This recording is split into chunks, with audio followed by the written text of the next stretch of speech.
If you're looking for more horror outside of the mainstream, look no further than Unsung Horrors, a podcast about underseen horror movies. I'm Lance. And I'm Erica. Every other week, we'll cover a horror movie with fewer than 1,000 views on Letterboxd. We'll even give you double feature recommendations to pair with the movies we discuss. From gothic to shot on video, from slashers to comedies, from giallo to J-horror, we'll cover all the subgenres. So join us as we unearth these hidden gems of horror. Follow us on Instagram, Twitter, and Facebook, all at Unsung Horrors, available wherever you listen to podcasts. And part of the Someone's Favorite Productions podcast network.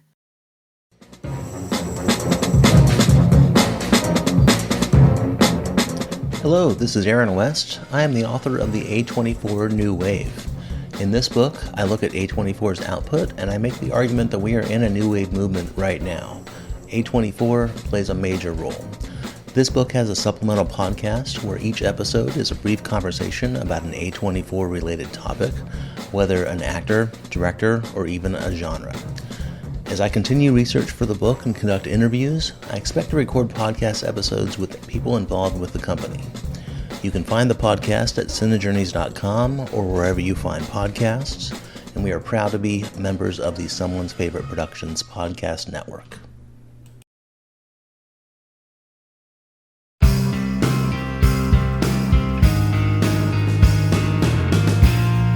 Weirding Way Media.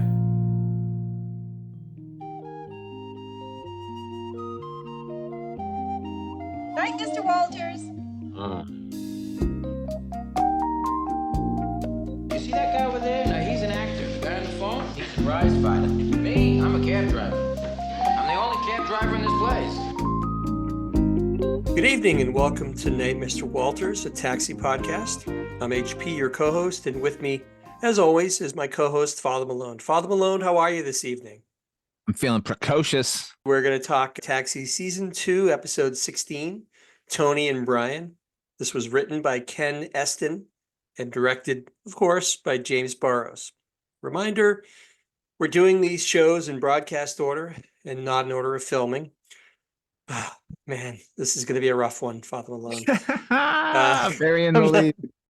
We open in the garage for this episode. Bobby runs in to tell Alex and Elaine that his new play got reviewed last night. Oh my God. He's got a stack of papers. He's got a stack of papers with him. He's got all the papes. He's got a bunch of papers, and we come to find out that they're different papers. It's not just one copy of the same good review.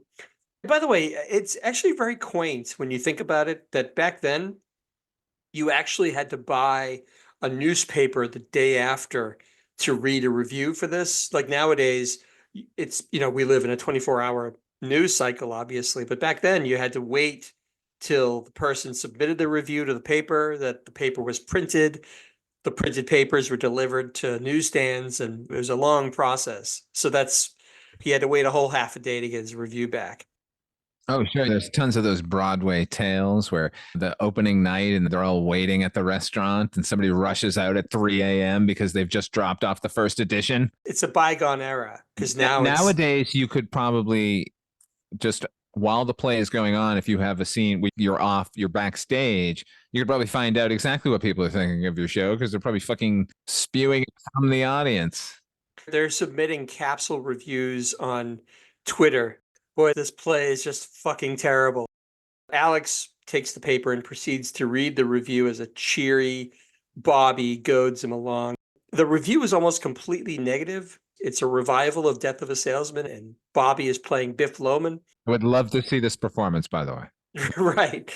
By the way, I think we only end up really seeing Bobby perform professionally once. Are we talking about the children's party audition? No, that's really, I guess that is a professional engagement. No, there's an episode where he's performing in a one-man play about Charles Darwin. Oh my God, that's right. With that critic. Oh my God, I can't wait for that one. It's an awesome episode, and unfortunately, this is not it. By the way, speaking of Bobby, I don't know if you noticed this, but he's wearing his customary leather jacket. But yeah, we never talked about this. He has this, it's a gold or brass pin on the right side of it, his right side. We have Do you talked know? about it, but we have not discussed what it actually is. I said he's got a button on his jacket because he's an artistic sort. But Right, right. yeah, but I can't tell you what it says.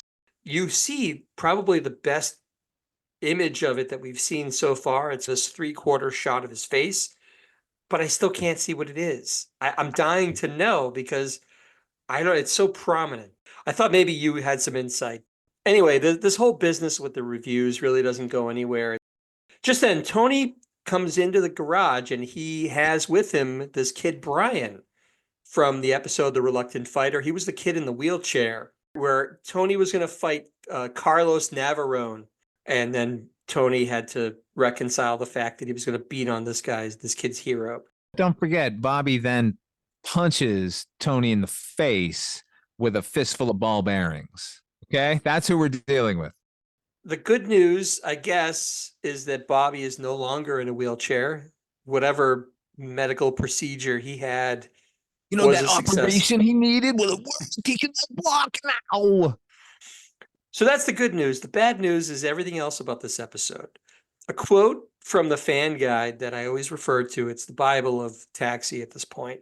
Their entry on this episode, I had to write this verbatim. The quote is, Brian is out of his wheelchair now, but is as cynical and conniving as ever. And I think those words, cynical and conniving, are the best descriptors I can think of for the character Brian, or at least, look, I feel a little bad because he's 9 years old, this kid. Nobody should expect him to be Olivier acting in this episode, but boy, he's so insufferable. The problem is we've gotten the cynical, conniving con artist kid on this show already. Louis De Palma gave him a ride. It was Tanner from the Bad News Bears. If Tanner had been playing this role, holy fuck. I feel bad because he's just a child, and I have a bias against being too critical of a kid in this circumstance. But to be really frank about this, half the time in this episode, he's clearly reading cue cards off of stage left. I don't know if you noticed that about him. No, I did not notice that. There's a lot of looking off the edge of the stage. They've got the cattle prods there, the electric cattle prod. So of course he's going to be hyper aware of their presence. It's played so broadly and the writing is so terrible. It at times it felt a little bit like a backdoor pilot for some kind of offshoot of Taxi, where Tony is a new adopted dad and he's got to deal with this precocious kid. It doesn't really fit in for me with the whole aesthetic and feel of Taxi, but we'll get into this. We'll get into this as we go a little further here. Tony is crowing about Brian scoring the game-winning run in, I guess, a Little League game. They don't really specify, but turns out that he only took first base because it's something. But he only got on base because he got hit by the ball. He got beamed. Tony asks Brian if he's checked with his foster parents about visiting him at the gym this week. This was not made clear in the Reluctant Fighter episode that I guess Brian is a foster kid. They don't mention any of that. I thought they did make that clear in the. No, because I went back and I Of course you did. through the episode. Freak.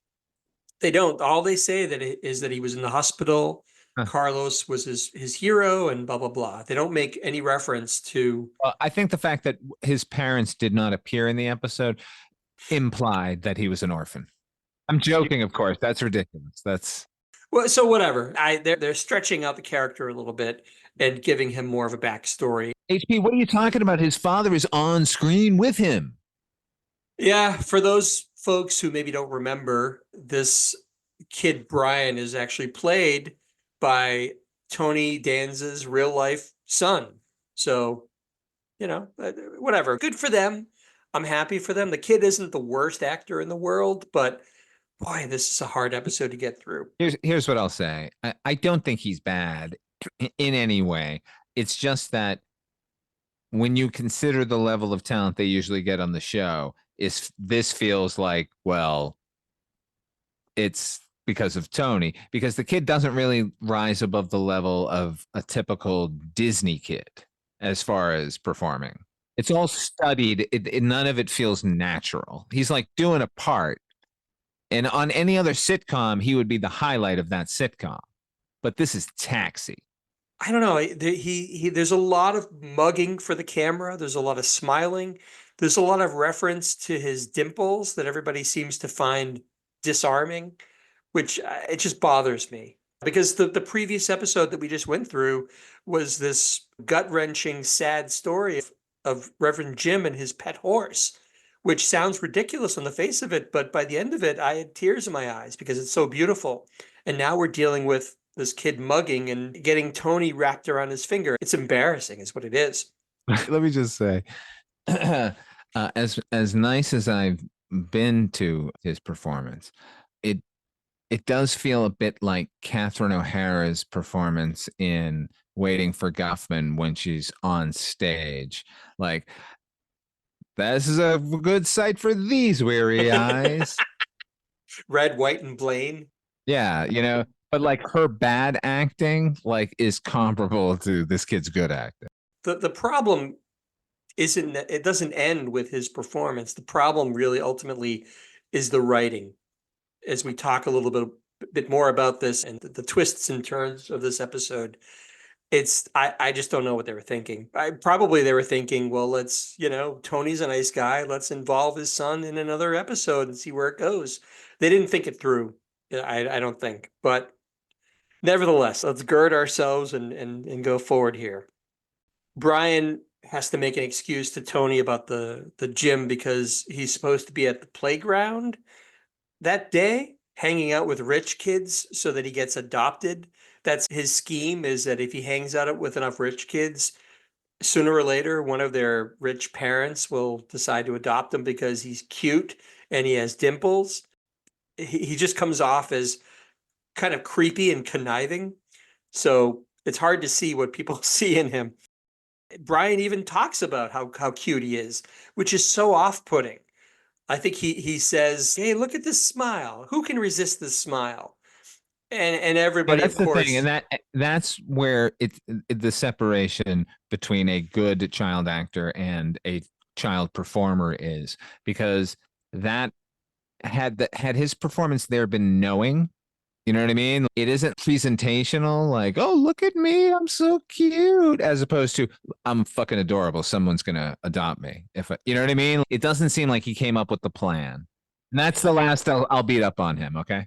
There's a lot of talk about him trying to increase his chances for adoption in any manner that he can possibly figure out, be it his cuteness, dealing with these rich people that just have to fall in love with this kid.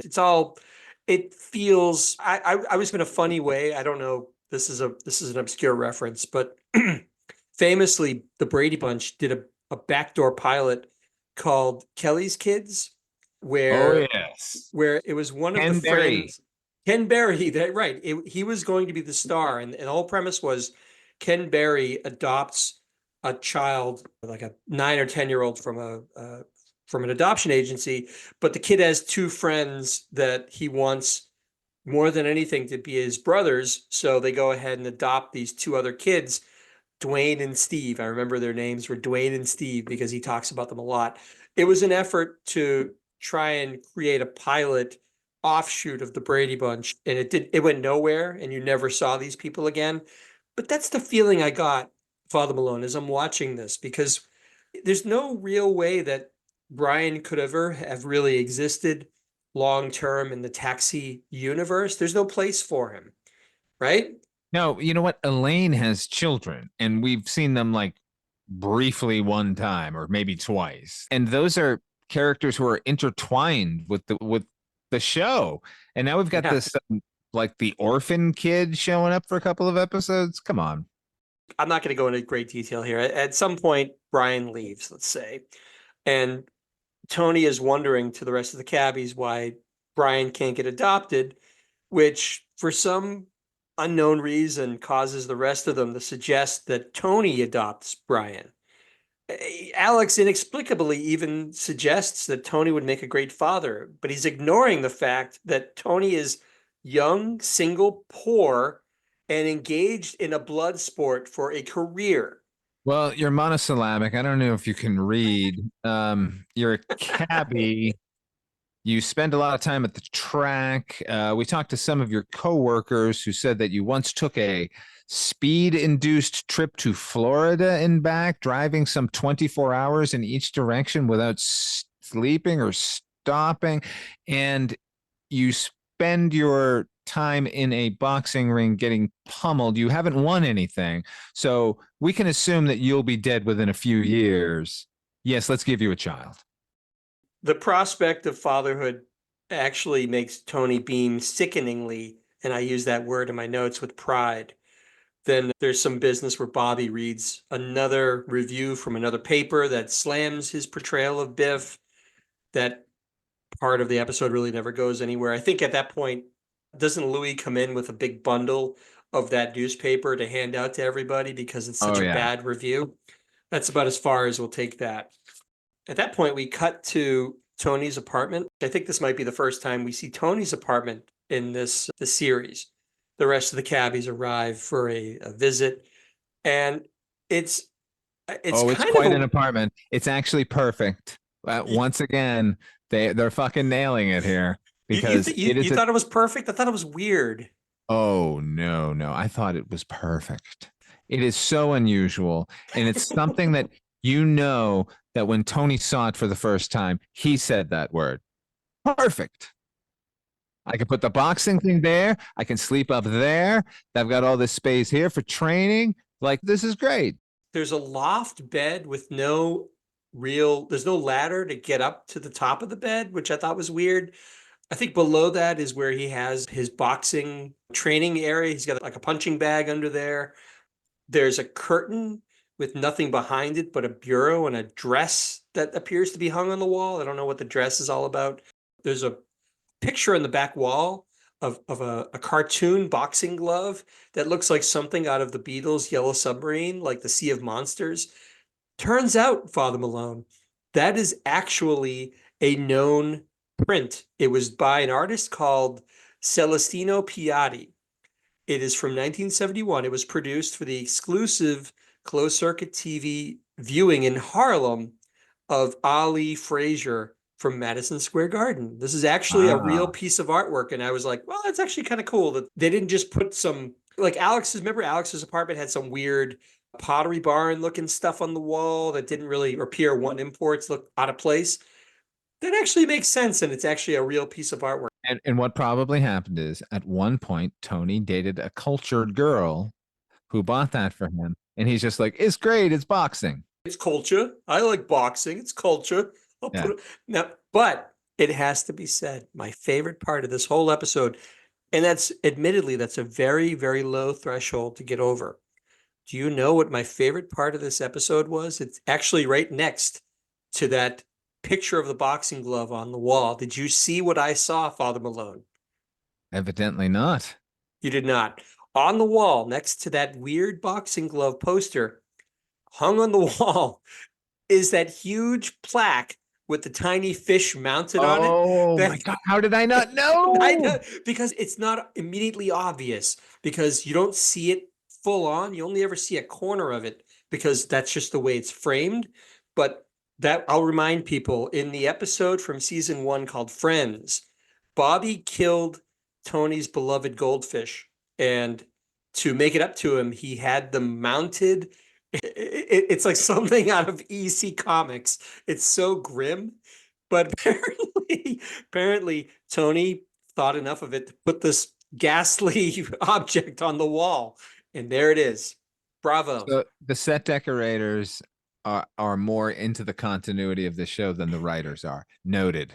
I was so tickled to see that because that is such a great callback to season 1. And it made perfect sense to me. So I love that part of it. That's the only thing I loved about the whole episode. Alex comes in and he asks Tony if he heard back from the social worker. And Tony says that he has a good shot at adopting Brian, which again, what kind of fantasy land are we living in here that this broke palooka boxer has a shot at adopting a child? That's beyond me. But anyway, for some weird reason though, Tony says that he hasn't spoken to Brian about it, which seems like that would be the first person that you would want to consult if you're looking to adopt them. Tony is intimidated by Brian. And He is. He admits and it. yeah, and Brian has other plans. So he doesn't want to counteract or countermand those plans. Still, he should have floated the idea, just say like, you can always live with me. Well, by other plans, do you mean this idea that he's going to hang out with rich kids Yes. to get a dog? Okay. That is his specific plan right now, but if that isn't happening, he's got a plan B and C. So, and none of those clearly include Tony Banta, or he would have said, Tony, we should be together. Right. So it just seems odd to me that he would be he's talking to somebody about adoption, a social worker, without actually speaking to the boy himself. It seemed a little rash. Brian's coming over, and that's why Tony wanted everybody there. He's going to be laying this on Brian, and he wants his friends there for support. Although it may be one of the funniest bits of the episode, which again is a low bar to get over. Jim is there, and Tony isn't even sure why Jim is there. He's like not even sure if he invited him. And Jim even says, me neither. I thought it was an oversight. But the funniest part of it is somebody, I think Tony throws him a beer or tries to throw him a beer, and he just completely is in his own world, Jim is, and it just kind of sails past him and it hits the couch. I don't know why, Yeah. but I thought it was really, really funny. Oh my God, I cackled when that Made me happened. laugh, yeah. This is the only redeeming part of the episode is this Right. scene, and it's because of Jim Ignatowski. Tony says he's so excited he couldn't even sleep last night. He's already checked out the local school. He's scouted out an apartment with another bedroom. There's a knock on the door. It's Brian. Tony has a sudden change of heart and asks everybody, shades of the Burns episode where they all had to hide in the bathroom while he had to have a fight with his wife. Yeah, we went in there and we found that very, very funny. So if you take the rest of the cabbies and stick them in a bathroom, the hilarity increases geometrically. There's a mildly funny bit about Jim thinking that they're going to play hide and seek. So anyway, they all go into the bathroom and the scene suddenly becomes a two-hander with just Brian and Tony. And Brian comes in because he's excited because he met a kid at this playground with rich people that has a rich aunt and uncle who want Brian to stay for a while, which will hopefully lead to adoption. Now, this kind of scared me a little bit for Brian's sake, because it just sounds like he met these people on the playground and they said to a 9-year-old boy with no parental supervision, come home with us. You want to come home with us? We're not weird at all. Forever. You'll be part of our family now. Don't you want to call me Dad? It's played completely straight. You're not supposed to question this at all. It's just how things work in Brian's world. Hey, remember, we're talking about a world, HP, where there was the masher as a archetype in life, not just on sitcoms. Like, it was expected that somebody was going around with a trench coat flashing people, and that's just part of modern day living. So here's another. We'll take it on face value that these people are genuine and they have this boy's best interest at heart. Weird thing is a car starts honking as they're having this conversation. I mean, Brian has been in the house in this apartment for maybe 5 minutes, and this car starts honking, and that's these people, Brian's prospective adoptive parents, are picking him up at Tony's house, which makes me think, why the hell did he even go to Tony's in the first place if it's just going to be a 5-minute? He's got to get his stuff. Does he though? Does he leave? Does he leave well, with things? He packs them. Yeah, he packs some things up before he goes. Does he? I don't remember that part. Okay. Yeah, certainly. And the honking of the horn means that their driver is an impatient motherfucker who is just like, what am I? Is it not enough that I fucking do their errands for them? And now I'm picking up kids in fucking Manhattan? You're right. It's probably the chauffeur. It's Cadbury waiting outside for this insufferable child. And the kid is probably so boastful that he's probably said to the driver, I'm going to soak these people for all they're worth. The driver's just like, this little motherfucker. can't believe this fucker. But they're going to adopt him. And if I say anything against him, they're just going to fire me. So, all right. Tony tries to talk to Brian to see if this is what he really wants. And the kid doesn't pick up on any of Tony's hints because Tony is dropping hints that, hey, you may want to stay here for, the kid is not picking up any of this. Then the sound of glass breaking gets Brian's attention, and apparently somebody in the bathroom knocked something over, and he realizes that the bathroom is filled with Tony's friends. He even makes a dumb joke about how the cat, oh, you told me all your friends did everything together. I didn't know that meant going to the bathroom. It's stupid. Ugh. Brian leaves, and he vainly tries to console a suddenly downcast Tony. That, hey, they can still hang out even after he gets adopted, whatever. Brian leaves and the cabbies come out. They heard everything. And they then try to console Tony, but he asks to be left alone. And as they file out, I couldn't help noticing, I don't know if you noticed this, but he's sitting on the couch and he looks really upset and everybody leaves. But there's this scattered laughter coming from the audience. Did you notice that? It's very peculiar. Yeah, I don't know what was happening. Maybe it's the audience on the side could see everybody like crowded into the bathroom. Well, no, I think what happened was, so they leave, and then what then happens is that Jim is still in the bathroom, and he comes out making like a hide and go seek joke, like, "Oh, ready or not, here I come." I think what happened, if I had to guess, Father Malone, is I think probably this might have been like the second or third run at the material. So the audience knows the joke is coming. Yeah, that's what I think happened. But me as a viewer who's not supposed to be privy to any of this, I just thought it was really odd that in the midst of this really sad moment for Tony, the audience is laughing.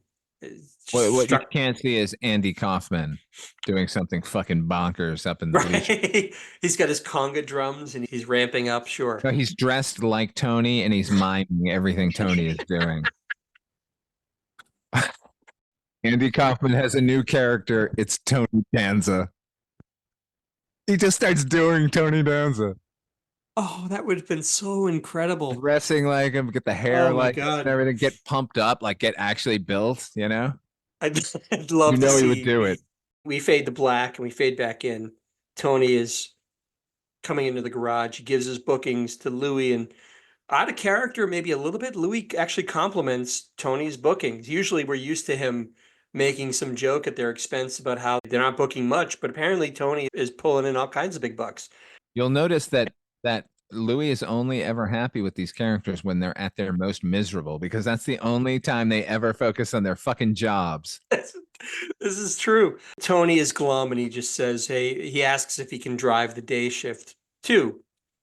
And Alex and Elaine come over to chat with Tony. They see how distraught he is and they want to talk to him. But I couldn't focus on that. I was too busy looking at Elaine's Western garb. She's still going all country Western. She's dressed like Dolly Parton, basically. Did you see what she was wearing? I did. And look, I'm not happy with the continuing Western trend going on here at Sunshine Cap. But if it has to happen and she's going to wear those jeans, then I'm all for it. Having said all of that, she looks incredible no matter what they put her in. She should be dressed in downtown New York chic. But they persist in putting her in these. And it's because we've made this point. This is the time of the beginnings of country goes pop. And I think this is a reflection of that, sadly. Yeah, and that it makes me, because they're doing it to Wheeler as well, it makes me think that those two characters are flightier than I had initially thought that they were. Elaine ought to be dressing like a new waver, you know what I mean? Like a refined version of that. But yes, downtown New York, like bohemian, sort of that new wave chic. We've seen her pull it off before, a lot of scarves, a lot of interesting hats and things like that. You should be dressing like Annie Potts in Pretty in Pink. Oh, of course, yeah, Pretty in Pink, exactly, like hip. There's nothing hip about what, dressing like Dolly Parton. There's nothing. Look, I love Dolly Parton, but in this context, it doesn't make any sense to me. But nevertheless, Alex believes Tony's working so much because he's trying to make more money so that it'll be more appealing for Brian to come live with him. And Alex, recognizing this, warns Tony that he can't compete financially with Brian's prospective parents. But Tony just glumly replies that he just wants to hit the streets since Brian walked out on him. Elaine tries to make excuses for the kid, but and I actually like this part too. Alex is so fed up, like with everything. He says what everybody else is thinking, which is everybody's making excuses for this kid. Yes, he's had a hard life, but that doesn't give the kid the right to play with people's emotions and like Tony and treat him so poorly. Basically, Alex lays out this idea that Brian's value system is all messed up. He tells Tony to go to the Brennans, his adoptive parents, and tell them. Run to her. Well, Go to yeah, her. that's exactly what we're seeing here. He's like, Don't "You let her should get go on to-" that plane, Tony.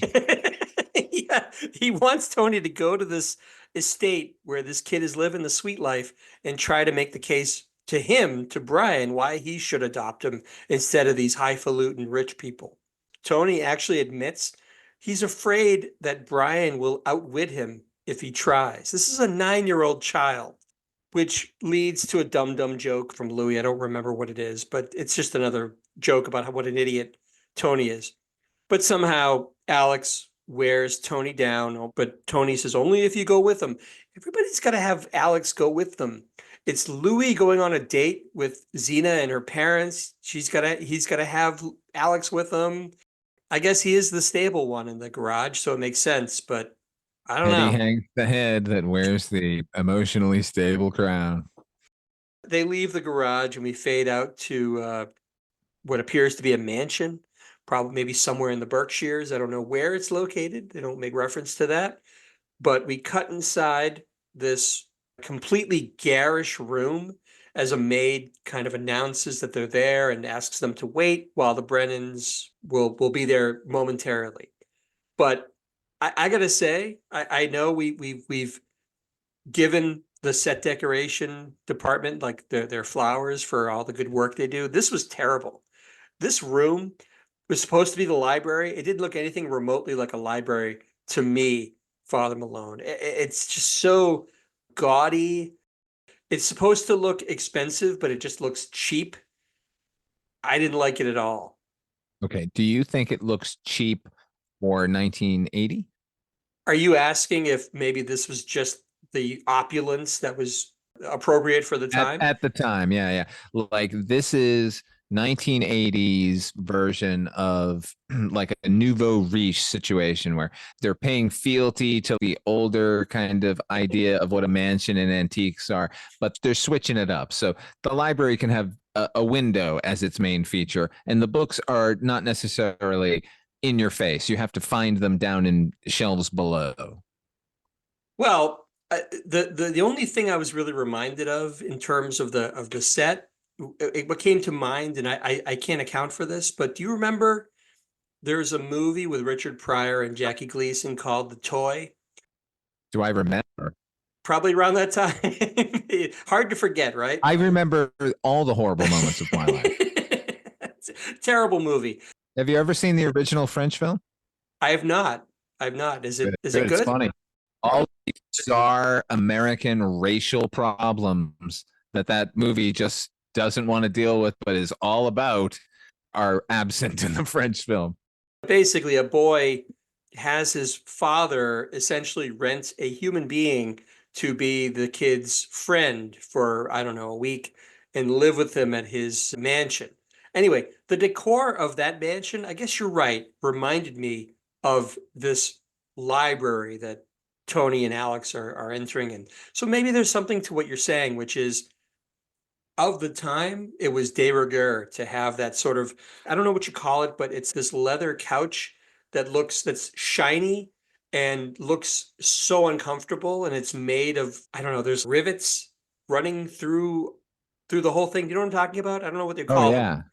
But I it's don't like, know the name of it just particularly, but I think what you're saying is it doesn't look good because it's not as nuanced as the other character apartments are.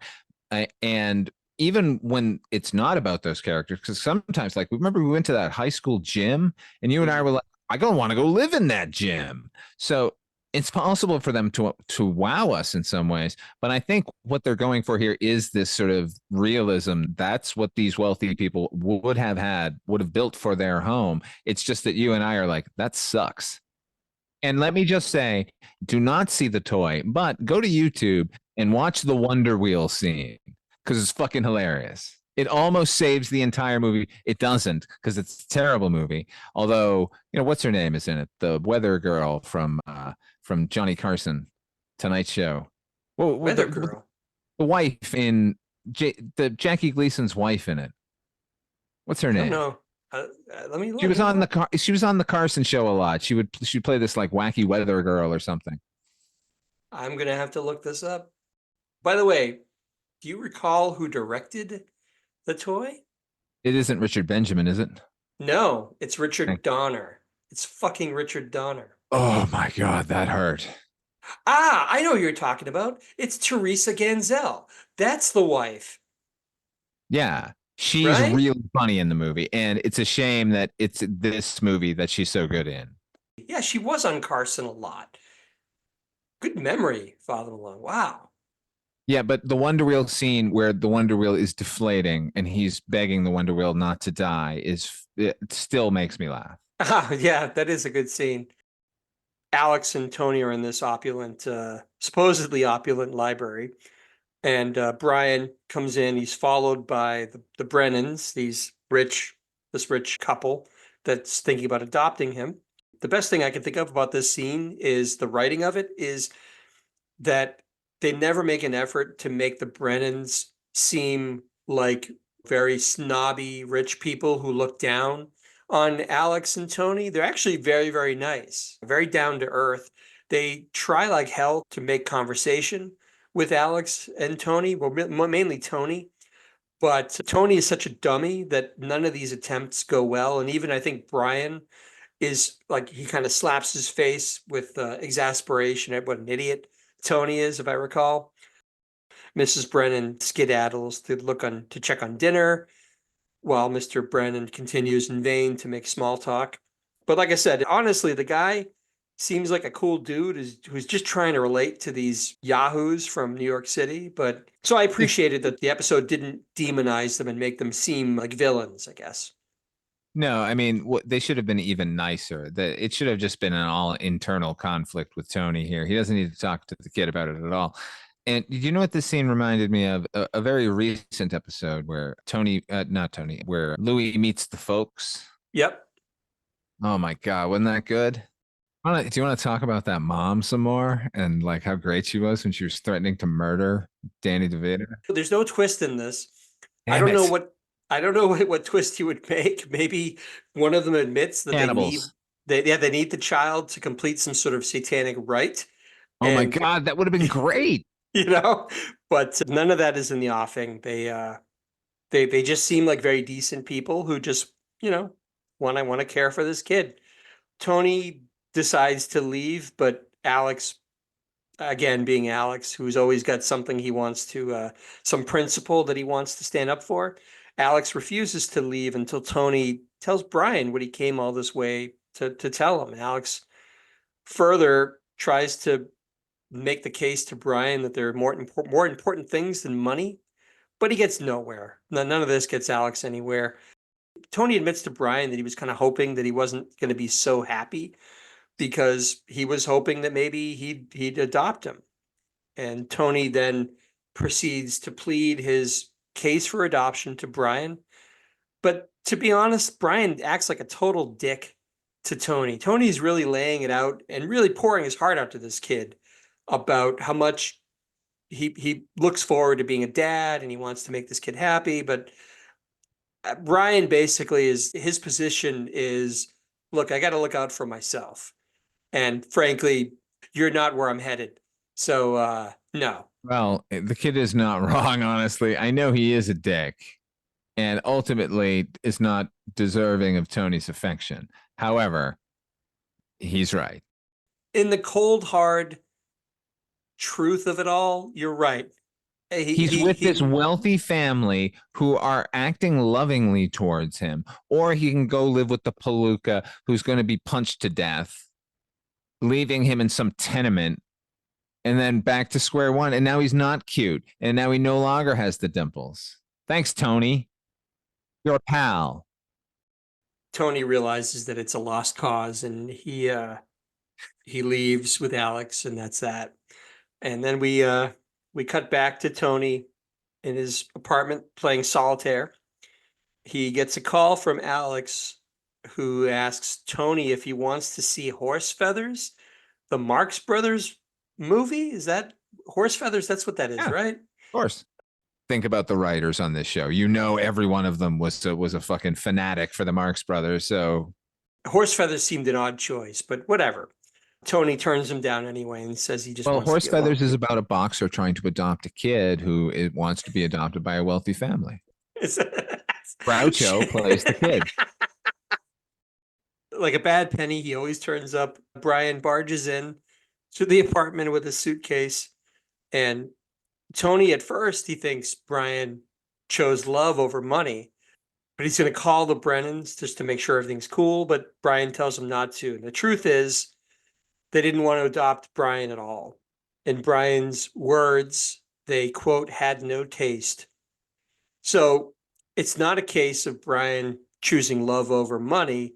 It's a matter of they didn't want the kid after all. So he is forced to go back to the guy who really cared for him in the first place and try and make up with him, which Tony is pretty upset with every reason that Brian is settling for him now. And at this point, Brian is strutting around the apartment. He's upending drawers. He's making wisecracks as Tony is getting more and more upset at how fickle Brian is.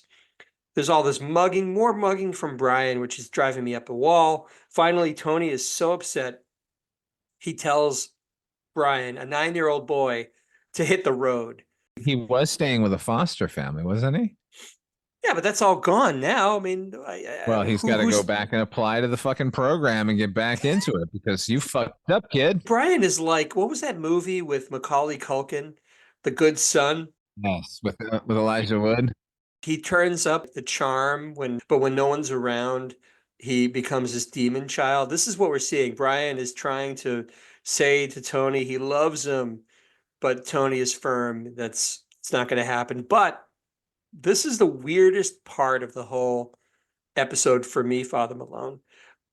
Somehow, Tony has this brilliant idea that they're going to cut cards to decide whether this 9-year-old child gets to stay with Tony or leave to an uncertain future. I love it. This is the best part of the episode, I'll say. That Tony Banta has decided this child's fate will be decided by a deck of fucking playing cards. So high card stays. So they're going to cut cards. They're going to compare cards, and whoever gets the high card, like if Brian gets the high card, he gets to stay. If vice versa, then he's got to leave.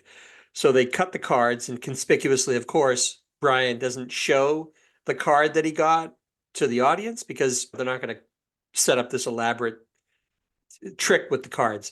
So Brian flips an 8 and Tony flips a king. But Tony then says, all right, I got a king. I get to keep you. And that leads to a giant hug from Brian as we fade out. By the way, we never see Brian again for the duration of the series. This is it. I don't know. What do you suppose happens to Brian? Listen, he's not ever going to stop being a conniving little dickhead. So the fact is, let's just say he kind of lives with Tony now. I imagine that kid is mainly out on the streets up to no good, and then he sleeps there. So it's one of these situations where it's like 3:00 in the morning and Tony's getting up and like eating raw eggs because he's training for a fight, and he hears something. He's like, oh, hey, hey, Tony. And then the kid goes up to the loft bed and goes to sleep. You okay? You need anything? You need any money? No, I'm okay. I just need to sleep.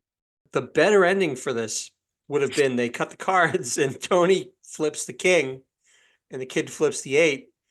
And instead of it being a matter of like, okay, you get to stay anyway, if Tony just like points to the door and just was like, All right, the cards have spoken. I would have loved that. Equally good in my mind would be the kid pulls the king, Tony pulls the 8, and the kid says, "See ya," and packs his suitcase and leaves. Like, I win. I don't have to stay with you. Or he gets to stay in Tony's apartment, and Tony's the one who has to leave. Tony has He's to gonna, leave. He's gonna find a place to live. I won the apartment. What do you mean? Yeah. Those were the stakes. You didn't realize. Oh, shit. Tony already admitted that Brian excelled at outwitting him. So it would only stand to reason that he would pull a trick like that. I can't stress it enough. This kid is up to no good through the whole fucking episode. That's the end of Tony and Brian. Not even sure we should have to bother doing this.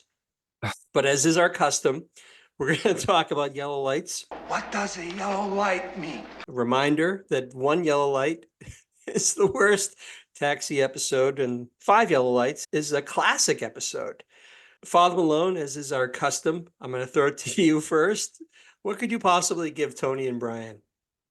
I think I like this episode a little bit more than you, but I don't know if it's worth an extra light just to be contrary. I'm assuming you gave it a 1. I'm probably just going to give it a 1. It's not, I mean, there are a couple of bright moments here. We did both laugh out loud at one point in this episode. Sure, the bit with Jim missing With the Reverend beard. Jim, yeah. Like, is that enough for an extra light to get it to 2? Not at all. Absolutely not.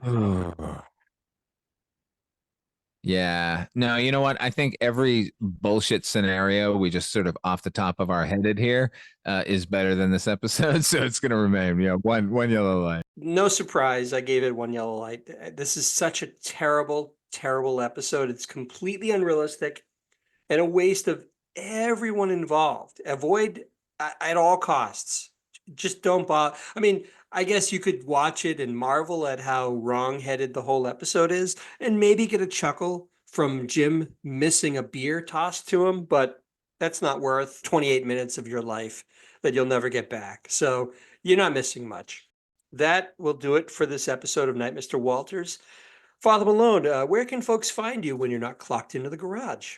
You can check me out at Midnight Viewing. That's the podcast I host with a whole bunch of people.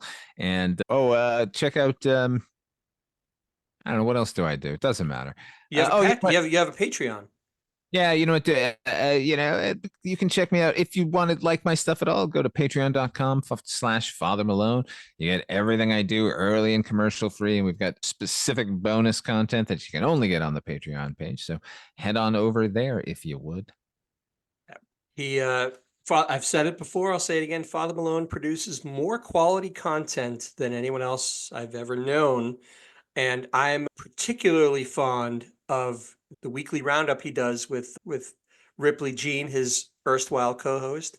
It's just a great way to get caught up on some current movies and TV shows that are on streaming, and also some odds and ends that he finds interesting that week. It's kind of you never quite know what you're going to get, but it's wonderful. It's a great way to start the week.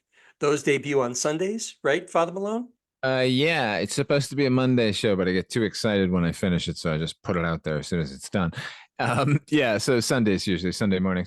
And let me point out that another show that I am involved with, or was involved with, the show called Noise Junkies. HP has pretty much taken over there. Go listen to Noise Junkies. He's doing great work about specific albums and people involved in the music industry. He did one about Grace Jones's album, Slave to the Rhythm, which is fucking awesome. I thought I knew everything about that album, and I learned a lot. So they're very kind. I do have fun with it. As he mentioned, I'm also proud to be on the Weirding Way Network. Besides finding me here, you can find me occasionally as a guest on the Culture Cast with Chris Dashew, and I would encourage you to check out Noise Junkies. There's already some great episodes, but lately I've kind of taken on some interesting solo mini-sodes, I call them, that they're a little more bite-sized, and they've been fun to do, so check those out if you will. I also have a Bandcamp, hpmusicplace.bandcamp.com, which I have fun with as well. Check that out. But that's it for this episode of Night, Mr. Walters. Thank you so much for listening. Please feel free to subscribe to this podcast, write a review, rate us. We'd love to hear from you. in any way you see fit. So for myself and for Father Malone, thanks again for listening, and we'll see you all next time.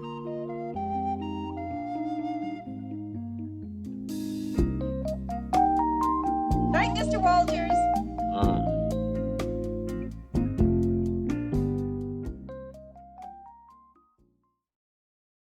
Hello, my name is Kevin Tudor, and I'm one of the 3 hosts of Almost Major, a film podcast dissecting many major indie studios and the films they release. Every week, myself, Charlie Nash, and Bryden Doyle discuss overlooked, forgotten, or bona fide classic indie films via studio-specific miniseries. We've previously covered numerous films from Artisan Entertainment, Lionsgate Films, and New Line Cinema. Titles including The Blair Witch Project, American Psycho, Dogville, But I'm a Cheerleader, Saw, Requiem for a Dream, and Ringmaster, you know, the Jerry Springer film. Anyways, we have a fun time every week and we hope you will join us. Subscribe to Almost Major wherever you get your podcasts. Now proudly a part of the Someone's Favorite Productions podcast network.